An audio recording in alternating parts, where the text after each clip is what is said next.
córnea, cámara anterior, iris cristalino, cuerpo ciliar. Hasta ahí decimos segmento anterior, ¿verdad? Y después viene el segmento posterior.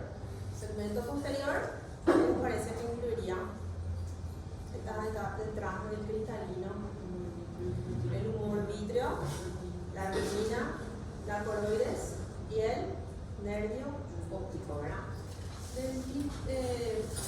Bueno, de la coroides ya hablamos la vez pasada, hoy vamos a hablar un poquito de la retina.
Adentro hacia afuera, la primera capita sería la retina, que es lo que está en contacto directo con el vidrio, ¿verdad? Después tenemos la, que es lo que les vamos a decir servía de soporte estructural y nutricional a la retina, la coroides. Y después tenemos la esclera. La esclera es la parte blanca que vemos acá, recubierta por conjuntiva. La conjuntiva es una membranita bien transparente que está delante de la esclera, pero lo que vemos blanco ahí es la esclera, ¿verdad? Y eso empieza en el segmento anterior y recubre todo lo que es el globo ocular hasta atrás, ¿verdad? Donde esto se perfora para dar entrada, vamos a decir, a el nervio óptico. La parte craneal es el nervio óptico. Bien, entra el nervio óptico, entonces acá, y perfora lo que es la lámina cribosa y entra al ojo, ¿verdad? Y nosotros, ¿qué es lo que podemos evidenciar en un examen de fondo de ojo? Todo el nervio óptico, o qué podemos ver, la papila, la cabeza del nervio óptico, ¿verdad? Es solamente esta partecita que yo en el examen de fondo de ojo puedo ver. No puedo ver el resto, por eso está intraorbitario, ¿verdad? ¿Sí? Para tener acceso a esta parte, yo necesito métodos auxiliares de diagnóstico, ¿verdad? Ya sea ecografía, resonancia, tomografía, siendo esta, vamos a decir, la ideal, al menos en caso de sospecha de trauma o de alguna inflamación, un aneurisma, por ejemplo, generalmente resonancia con contraste y pidiendo que haga foco en nervio óptico. ¿Sí? Bueno, entonces esta es la porción que yo puedo ver. Pero esta porción es muy importante porque me puede traer información de qué está pasando, por ejemplo, en el sistema nervioso central.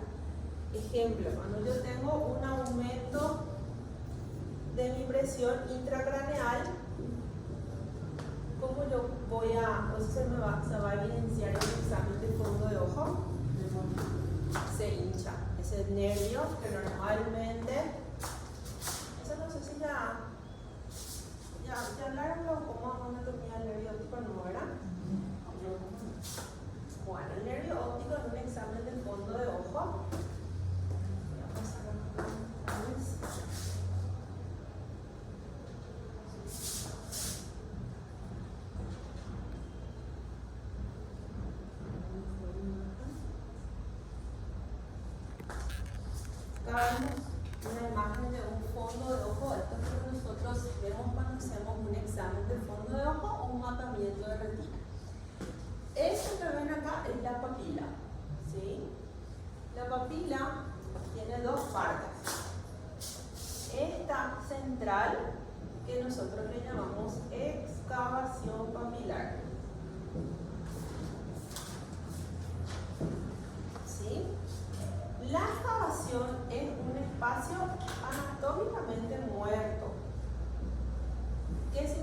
significa que ahí no hay fibras nerviosas. ¿Está bien? Tanto que cuando ustedes hacen un examen de campo visual, ¿sí? Que es un examen donde vos le pedís al paciente, no sé si alguien ya hizo, le pedís al paciente que se fija en una luz roja que está a la derecha y él va apretando un botoncito conforme se le van prendiendo luces en la periferia, ¿verdad? Y la zona correspondiente al nervio óptico en el campo visual sale como un escotoma absoluto. Mancha ciega lo llamamos. ¿Sí? Si vos tenés un aumento de esa mancha ciega es porque este nervio como puede estar hinchado o alterado, ¿verdad? Entonces, esta zona central, que es más clarita, se ve bien, ¿verdad? ¿Pueden ver ahí? Eso es lo que le llamamos excavación. Y las fibras nerviosas están en esta parte, que le llamamos rima o anillo neurosensorial, que tiene un color más naranjado. Se nota súper bien, ¿verdad? Entonces, ¿qué es lo que nosotros vemos cuando miramos una papila en un examen de fondo de ojo, cuando estamos haciendo un fondo de ojo? Nos fijamos primero en la papila y vemos, uno, el aspecto. Si es bien redonda, ¿verdad? Si hay papilas que están medio inclinadas, así por ejemplo, le llamamos tilt disc, ¿verdad? Papilas inclinadas. Y esto, por ejemplo, es clásico de los miopes. De los miopes tienen ese aspecto de papila así inclinada, ¿verdad? Que también nos fijamos, por ejemplo, si tiene un tamaño normal o si parece ser una megalopapila o si parece un disco óptico hipoplásico, o sea, más chiquito. Entonces, miramos el tamaño, miramos, por decirlo así, la forma, ¿sí? Miramos la coloración. Esta sería un color, vamos a decir, normal, el anillo neurosensorial. No sé si acá ven que es un poquitito más claro. ¿Se ve? ¿Verdad? Acá realmente es difícil saber, puede ser que sea por la foto nomás, ¿verdad? Pero si vos ves un nervio donde no hay casi diferencia entre tus excavaciones, o sea, la zona central y la zona periférica, vos podés sospechar que el nervio está atrófico, o sea, tiene formado como una palidez de papila, ¿verdad? ¿Sí? Pero tiene que haber esa diferenciación de color entre lo que es el anillo neurosensorial y la excavación central. La otra cosa que nosotros nos fijamos al mirar una rutina del nervio es los bordes. Los bordes siempre tienen que estar netos, o sea, tienen que ser bien redonditos, ¿sí? Si nosotros vemos, por ejemplo, que esta zona, el borde está así medio difuminado, ¿verdad? Podemos sospechar que acá hay alguna inflamación, ¿verdad? O algo está pasando ahí. Y después tenemos los casos donde todo el nervio, todo el borde está borroso, ¿verdad? Donde hablamos generalmente de un edema de papila, ¿verdad? Que puede uno estar acompañado de hemorragia o exudado, ¿verdad? ¿Sí? Entonces miramos la papila, el tamaño, la forma, los bordes, si están nítidos y la coloración. Y la otra cosa que siempre informamos en el examen de fondo de ojo es el tamaño de esta excavación, ¿sí? Porque si esa excavación está aumentada, vamos a decir que esto es lo normal. Y viene un paciente que tiene esta configuración, esta es la excavación y ese es el anillo neurosensorial. ¿Qué pasó ahí? ¿Qué aumentó? El espacio muerto, o sea, el espacio donde no hay fibras nerviosas. ¿Y qué se redujo? La zona donde sí están las fibras nerviosas, que es el anillo neurosensorial, ¿verdad? Entonces, ¿qué podemos sospechar que acá está pasando? ¿Ah? excavación. Lo que más llama la atención es el cambio en la coloración, donde es el nervio más pálido.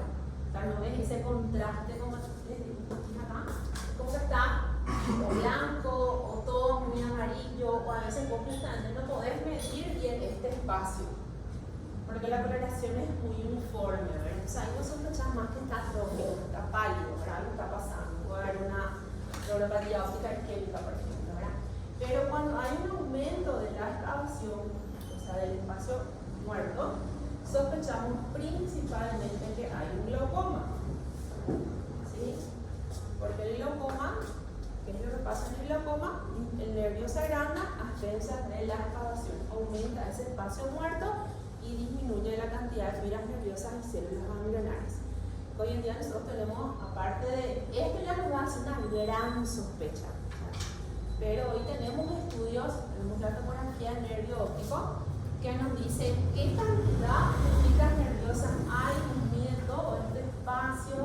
O sea, es algo más objetivo, ¿verdad? Porque yo puedo mirar esto, a mí me puede parecer grande, pero ella mira, a ella le puede parecer normal, ¿verdad? Principalmente cuando está en el límite 0,5, pero ese estudio ya nos dice exactamente qué medida tiene y nos compara con población del mismo sexo, misma edad, sabemos entonces si está dentro de lo normal o no.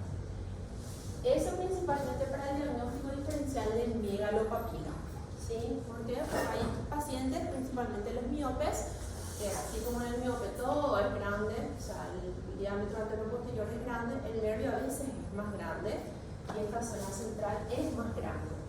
Pero si su cantidad de fibras nerviosas en el OCT es normal y no disminuye con el tiempo, ¿verdad? Hablamos de una megalopapila. ¿Ah? ¿Cómo? Tomografía nervio óptica, que es el estudio que les estaba diciendo. Ahora, si yo en mi estudio veo que en el OCT, o sea, en la tomografía hay una disminución de capas de fibras nerviosas, excavación grande y hay un aumento de esta pérdida con el tiempo, ahí yo cierro como glaucoma. ¿Sí? ¿Está bien? Bueno, esta excavación nosotros inclusive le solemos dar un número, ¿verdad? Lo normal o lo ideal es de 0,2 a 0,4. ¿Sí? En el límite 0,5, a partir de acá, es sospechoso. 0,5 es como decir la mitad es excavación y la mitad es anillo neurosensorial, ¿verdad? Y más de 0,5 ya entramos al diagnóstico de lo que es sospecha de glaucoma, que para confirmar tienes que hacer estudios, ¿verdad? Antes el diagnóstico de glaucoma se basaba solamente en el aspecto del nervio óptico al fondo de ojo, la presión, ¿sí? Y el campo visual. Esa es la tirada. Hoy en día a esto se le suma este, que incluso es como el que te confirma o descarta, ¿verdad? Porque como les dije, esto es así subjetivo, pero cuando sos oftalmólogo bien entrenado, difícil que confundas un 0,9 con un 0,4, por ejemplo. Pero puede ser que para mí sea 0,4 y para ella sea 0,5, por ejemplo, ¿verdad? La presión también es difícil que te equivoques. Ahora, este estudio es muy subjetivo, depende mucho del paciente. El paciente tiene que estar, porque cáncer es poco, tenés que estar concentrado, tenés que estar atento. A veces, por ejemplo, los pacientes si ya tienen una edad ya les cuesta quedarse en la posición, ¿verdad? Entonces es un poco subjetivo. Y solemos decir que el primer campo no le damos mucha importancia porque generalmente sale muy alterado. A partir del segundo campo recién realmente le confiamos más, ¿verdad? Ahora, ese no depende del paciente. ¿Cuál? ¿Dónde dice Campo visual. Campo visual. Campo visual computarizado. Bueno, nosotros usamos mucho van a ver en oftalmo cuando mandamos informes o lo que sea, siglas. Por eso tienen que conocer también las siglas. Bueno, eso entonces con relación al nervio óptico. ¿Hasta ahí alguna duda? ¿No? Bueno. La otra cosa que nosotros miramos en un examen de retina, lo que estamos mirando el fondo de ojo, es los vasos. Los vasos siempre llegan a la retina a través de la excavación, ¿sí? Entonces siempre entran acá por el centro, ¿sí? Aquí en boca, acá ustedes ven excavación, aprovechando. Acá prácticamente no hay excavación, ¿verdad? Si yo le voy a puntuar a ese, diría que es una excavación 0.0. No hay excavación. ¿Esto les parece que es bueno o es malo? ¿Por qué podría ser malo?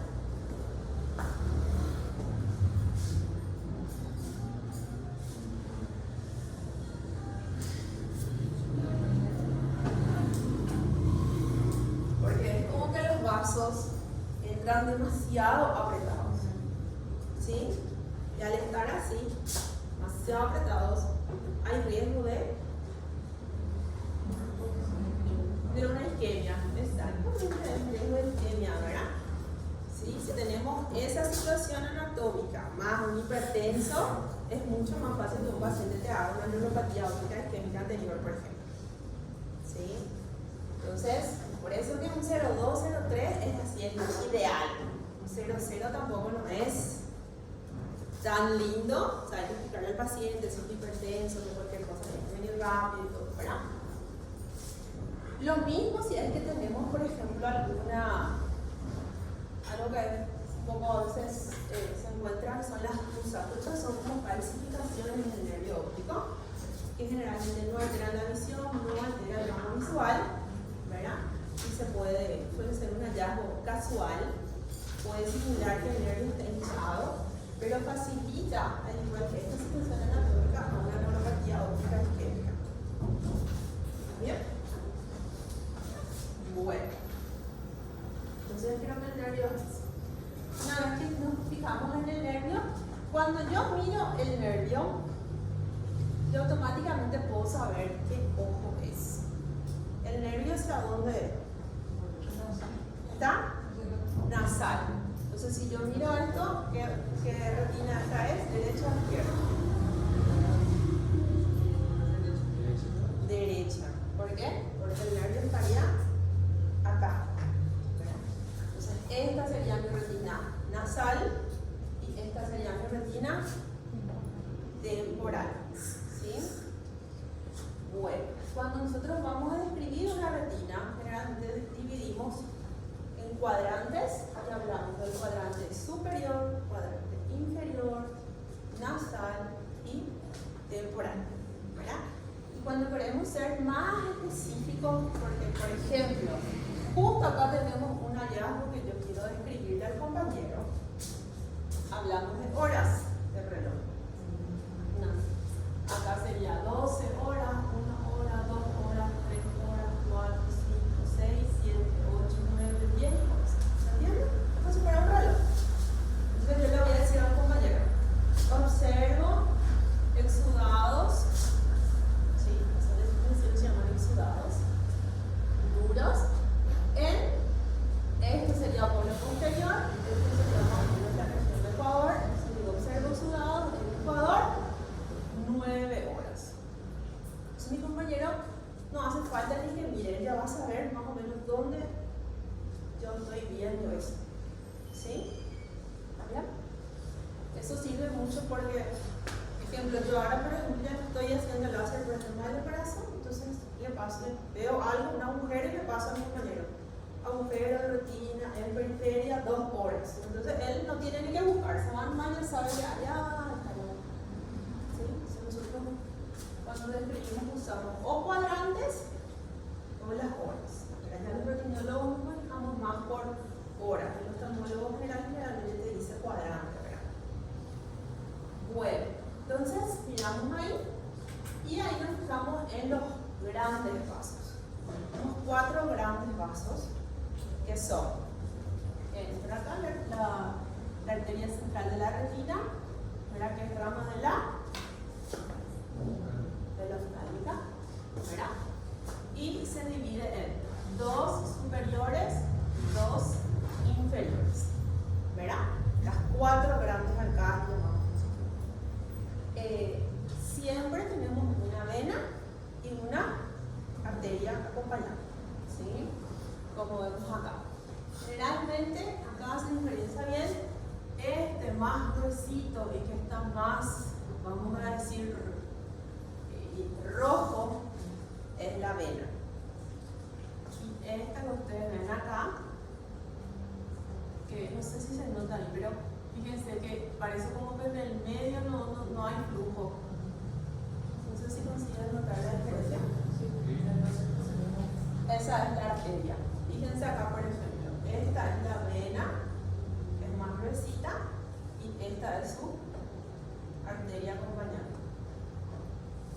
¿Sí? Entonces siempre va una arteria, tenemos una arteria y una vena acompañante, ¿verdad? Y ahí tenemos entonces, a esta, ¿cómo le vamos a llamar? La arcada. ¿Cómo les parece que le vamos a llamar entonces? Temporal superior. Super. Y esta,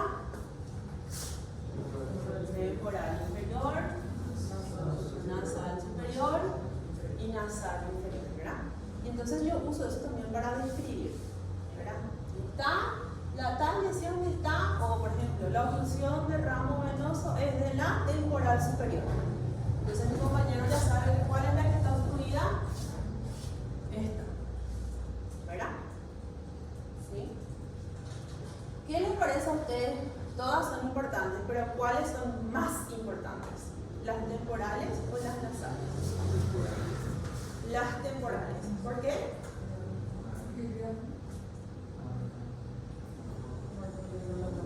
No es porque abarca más. Porque abarca la zona más importante, la zona macular. Entonces, todo lo que está entre las arcadas temporales le llamamos área macular o polo posterior, ¿sí? Y en esta área macular tenemos la fovea, ¿verdad? Que es el punto así más importante, con el punto otra vez, que es central. Toda esta zona de la retina es la zona que comanda principalmente la visión más detallada, la visión de los detalles, la visión de los colores, por eso que es la visión o la zona más importante. Cuando yo, por ejemplo, le estoy mirando a ella, yo le veo todos los detalles de ella. ¿Con qué parte le estoy mirando? Con esta zona. ¿Sí? Yo le veo a ella, igual sé que acá hay una silla, igual sé que hay gente ahí, pero no veo detalles. Acá no tengo más detalles, como no tengo la nitidez que tengo acá, porque estoy viendo con mi retina central. ¿Sí? Para que yo pueda ver detalles allá, tengo que enfocar allá veo y ahora no le veo, allá no sé qué color de ojos tiene. Ahora a ella le estoy viendo con mi retina periférica, ¿verdad? Esta retina que me da ya una visión menos nítida, generalmente la parte de todo lo que es la visión nocturna, pero es la que me aporta campo visual, o sea, es la que me ayuda para no chocar, por ejemplo, cuando yo estoy caminando. Eso es mi retina periférica. Pero la que me da una visión nítida, la de detalles, es la retina central. ¿Sí?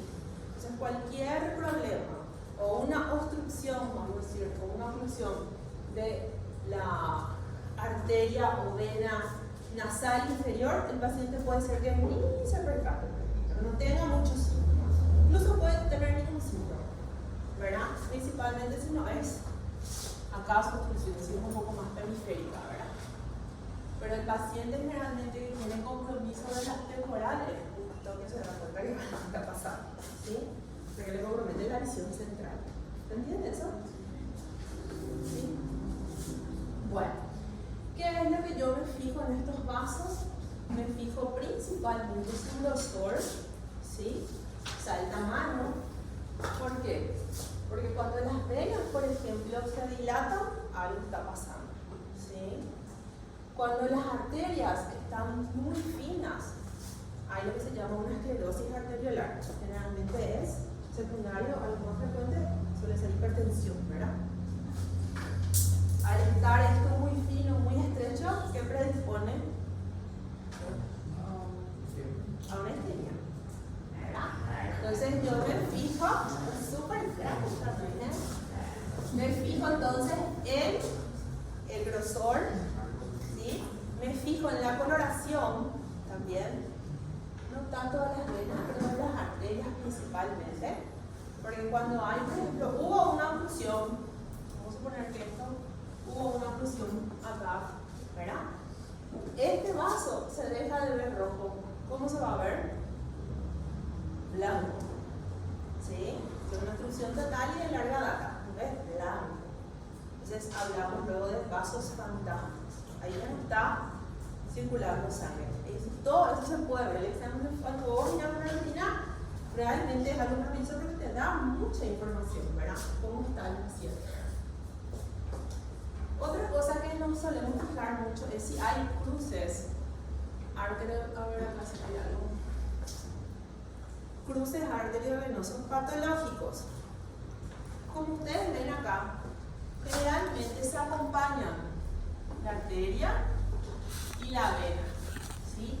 Y en algunos lugares se cruzan, ¿sí? Pero ¿qué es normal? Que sea un cruce suave nomás, para que vos ves qué le pasa así. Pero generalmente en algunos casos, en pacientes hipertensos, vos ves que, vamos a suponer que este es mi arteria, vamos a ver si me sale un minuto. Este es mi vena, viene acá la rama, le cruza y este hace luego así o le desvía luego su trayecto, o sea, se ve como que le modifica demasiado el trayecto, ¿verdad? O a veces vos ves que vos mirás y ves que está apretándolo muchísimo y que decís acá se va a ocasionar una obstrucción, ¿verdad? Entonces a eso le llamamos cruces arteriovenosos patológicos. Que solemos describir también. A mayor cantidad de cruces arteriovenosos patológicos, hablamos que es mayor el riesgo de isquemia, que haya un evento agudo, una obstrucción ya sea de arteria o de vena de la retina, ¿verdad? Y generalmente es secundario a la hipertensión crónica, ¿verdad? Bueno, ¿qué más nos fijamos en los vasos? Nos fijamos también en el trayecto de los vasos. Este tiene un trayecto prácticamente normal de vasos, ¿sí? No son rectos, pueden tener pequeñas ondulaciones, pero en un paciente, por ejemplo, hipertenso o en un paciente que tiene una oclusión de arteria central, de vena central, de arteria no tanto, de vena, vamos a suponer que eso sería lo normal. Y hablamos de tortuosidad aumentada, o sea, bien marcado esa tortuosidad. Hablamos de aumento de la tortuosidad. Ese es otro signo de hipertensión arterial o de una probable oclusión. Hay algunos tumores, por ejemplo, también, hemangiomas, por ejemplo, que se asocian a vasos así, muy tortuosos. Entonces, otra cosa que miramos al hacer el examen de fondo de ojo, al mirar la retina. ¿Qué más miramos? Los vasos, están los cuatro, principalmente analizamos los cuatro vasos que dijimos, las cuatro arcadas, y la otra cosa que nos interesa mucho y solemos mirar es esto. Si hay un vaso extra, que le llamamos arteria cilio-retiniana. No todos tienen este vaso, ¿sí? Pero este vaso es súper importante. ¿Por qué? Porque a veces cuando el paciente tiene una obstrucción de arteria central de la retina, acá no hay sangre, acá no hay flujo, pero acá hay flujo. ¿Y a dónde se va el flujo de acá? Justito poquito a la zona más importante. Entonces, los pacientes que tienen esa, no sé si es la anomalía anatómica, porque no todos tienen, a mí me hubiera gustado tener, no tengo, ¿verdad? Es como tu salvavidas. Si pasa algo, pero está permeable tu cilios retiniana, no te vas a quedar ciego. Porque volver de una obstrucción de arteria, hay dos emergencias en nuestra patología, siempre te expresa. Una es la quemadura por ácidos y álcalis, porque tenés que actuar rapidísimo, pero si no la córnea te va al mazo y después tenés que hacer un trasplante, lo que sea. Y la otra es la obstrucción de la arteria central de la retina. ¿Sí? Porque según los libros tenés 1 hora para tratar de hacer algo. No hay literatura que dice exactamente qué tenés que hacer, hay varias opciones, todas son súper complicadas. Pero ningún paciente te llega en esa 1 hora. El paciente ya te llega con, si tenés suerte, 6 horas después. ¿Sí? Entonces cuando llega el paciente, generalmente ya no hay nada que hacer. Los pacientes se suelen quedar 20, 200 o peor. A no ser que tengan esa arteria ahí extra, que les ayuda. Y ahí se quedan 40, 60, que en comparación a quedarte ciego es una super bendición. Bueno, entonces eso es lo que miramos con relación a los vasos. En los pacientes prematuros también nos fijamos hasta dónde llegan estos vasos. ¿Sí? Porque la vascularización de la retina se completa a las 40 semanas. Entonces, ¿qué pasa si un bebé nace con 30 semanas?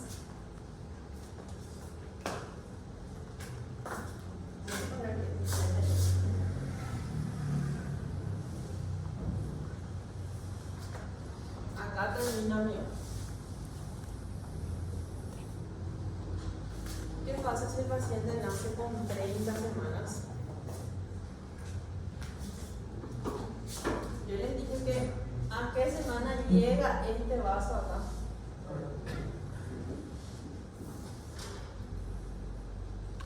¿Verdad?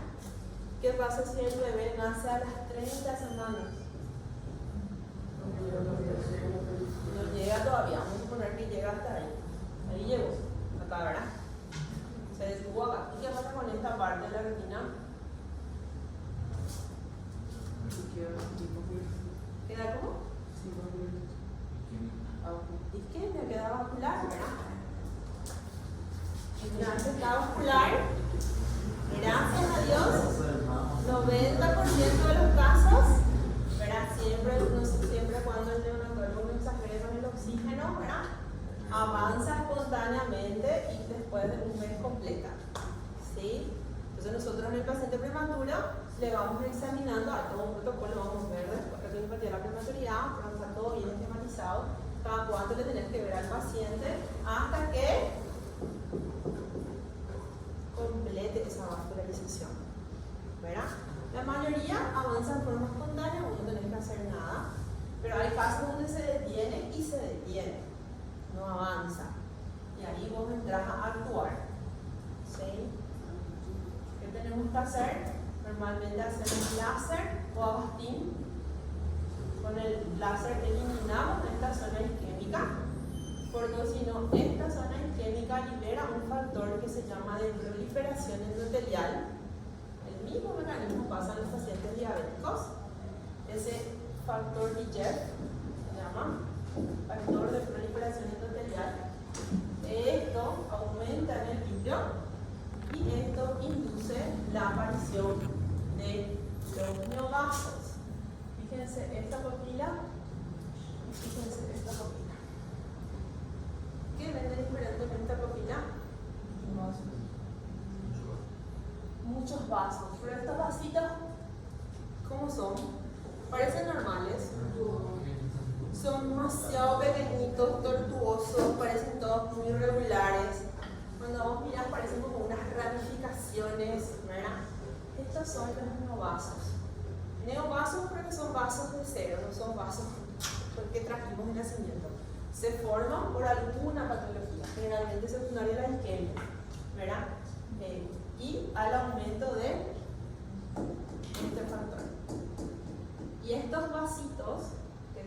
obviamente la idea es ayudarnos, al final nos traen todas las complicaciones, porque son vasos frágiles que sangran fácilmente, ¿sí? Empiezan a producir fibrosis, esa fibrosis reacciona a la retina, etcétera, etcétera, etcétera. ¿Sí? Entonces, otra cosa que miramos es que no haya neovasos, ¿sí? Principalmente en un paciente diabético, en un paciente hipertenso y en un paciente prematuro. Bueno, chicos, ¿no pueden empezar cuando nos tocamos a las 3? Porque yo estoy sin auto. Ya a las 3 ya no paro.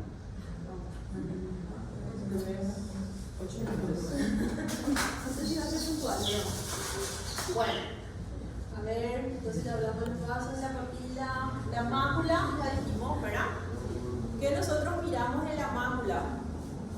Miramos la coloración, miramos el aspecto, el brillo que tiene esa fóvea, si es conforme a la edad, ¿verdad? Vemos si no hay, acá por ejemplo se ve súper bien. ¿Qué hay acá? Ven unos puntitos rojos, ¿se puede ver? Hemorragias, ¿sí? Hay hemorragias, entonces, mientras esté más cerca de la fóvea, afecta más la visión, ¿verdad? Acá, por ejemplo, fíjense esto. Retina derecha, ya hablamos de la diferencia de la excavación.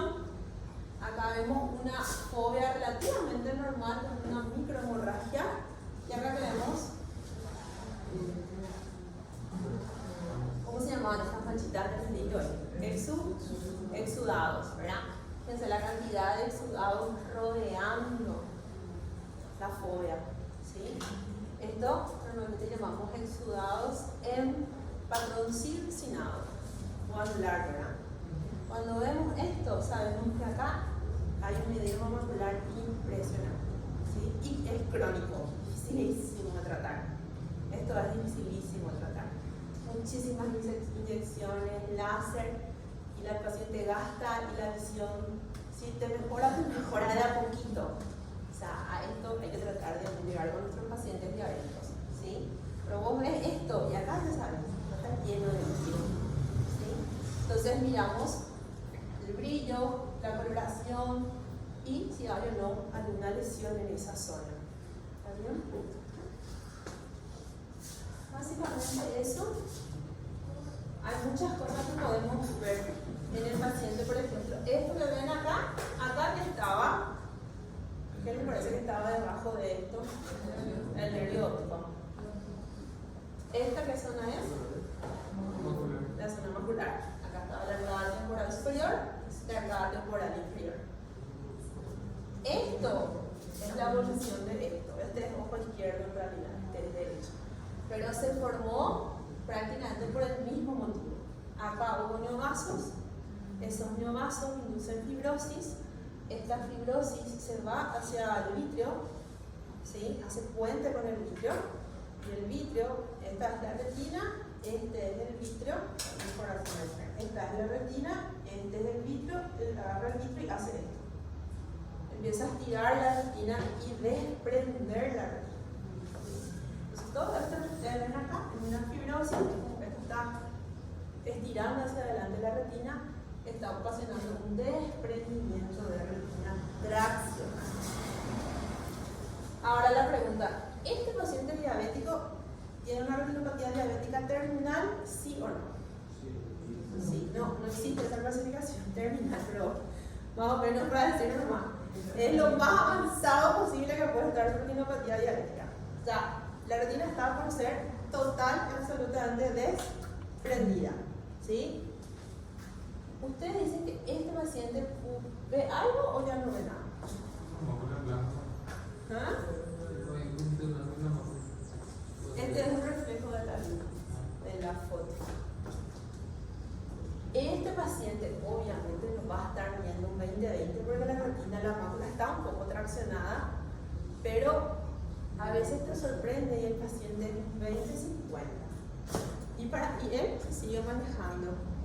¿Cuándo viene a consultar? Cuando traccionó todo. Ya no hay nada que hacer, ¿sí? Entonces, porque fíjense que acá toda la periferia está desprendida, pero acá la zona macular está todavía ahí traccionada, pero está on, decimos nosotros, está aplicado. Entonces, algo puede ver todavía ese paciente. Bueno, entonces, eso es así un pincelazo más o menos de lo que nosotros vemos en un examen de fondo de ojo y cuando realizamos una retina, ¿sí? Mira, voy a salir de acá. A ver si puedo usar otra fotito de esta clase para mostrarles. Acá, por ejemplo, por la coloración, yo sé que estoy mirando fóvea. Y acá yo veo una hemorragia, ¿sí? Que esta hemorragia, no sé si consiguen notar, es diferente de esta hemorragia. Ven que esta es más, aquella es como más uniforme, más redondita, y esta hemorragia es como, parece como que sangró, pero vos le pasaste tu pincel y te fumaste un poquito. Si consigues notar, ¿verdad? Fíjense que incluso el aspecto de las hemorragias de la retina me dice dónde está ubicada esa hemorragia. Estas son hemorragias más superficiales, están ubicadas a nivel de la capa de fibras nerviosas. ¿Sí? No se recuerdan que la retina, eso vamos a ver la próxima clase, tiene 10 clásicamente, porque hoy en día hay nuevas capas, pero clásicamente tiene 10 capas. Entonces, esta hemorragia, cuando vemos este aspecto, está a nivel de la capa de fibras nerviosas, sin embargo, cuando es más pequeña, más redonda, está a nivel de la plexiforme externa y nuclear interna. Son más profundas, ¿verdad? Estas son más clásicas de los pacientes hipertensos. O sea, ambas podés tener en la diabetes, en hipertensión y en otras patologías también, ¿verdad? Pero este tipo de hemorragias son más clásicas de los hipertensos y asociados a las obstrucciones venosas. ¿Sí? Sin embargo, esta es más frecuente en los pacientes diabéticos, pero pueden estar ambas presentes, ¿verdad? Lo que generalmente en el diabético tenés más cantidad de esta y en los eventos isquémicos más cantidad de estos, ¿verdad? Tanto que, por ejemplo, cuando vos tenés el vaso está súper tortuoso, engrosado y tenés hemorragias en llama siguiendo una arcada, tu principal sospecha es oclusión de ramo venoso temporal superior, por ejemplo. Cuando tenés alrededor de las 4 arcadas, tenés una probable obstrucción de vena central de la medula.